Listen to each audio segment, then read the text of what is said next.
ক'ৰ পৰা আহিছে আপুনি? আমি গুৱাহাটীৰ পৰা আহিছোঁ। কি ক'ব আজি মন্দিৰত আহি কেনেকৈ পালে? কি কৈছে? আপুনি মন্দিৰত আহি আজি কেনেকৈ পালে? মানে কালি আহিলোঁ ট্ৰেকিং কৰি। হয়। কালি আমি 5টা মানত আহি পালোঁ। আজি পুৱা আহি দৰ্শন হৈ গ'ল। ভালেই আহিছে, ভালেই লাগিছে। কি ক'ব আমাৰ অসমবাসী ৰাইজক?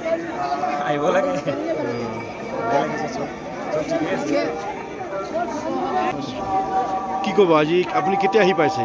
মই যোৱাকালি গধূলি আহি পালোঁ। আমি আমাৰ গ্ৰুপত 7জন আছোঁ। চ' আহি পালোঁ আমি কালি আৰতিৰ আগে 4:30 আহি পালোঁ। আৰতি চালোঁ, খুব ধুনীয়া লাগিছে আৰতিটো। আজি ৰাতি হোটেলত থাকি দিলোঁ।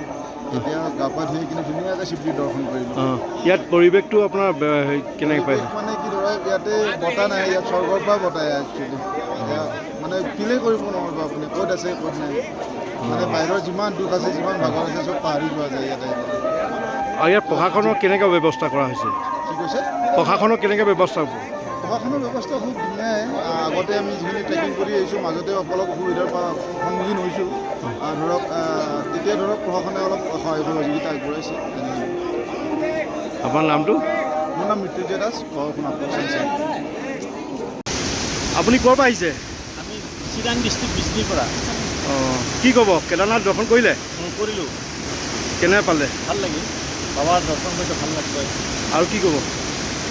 ভাল জেগা, ভাল লাগে, আহিব লাগে সকলোৱে, সেৱা কৰিব লাগে। কি ক'ব দাদা?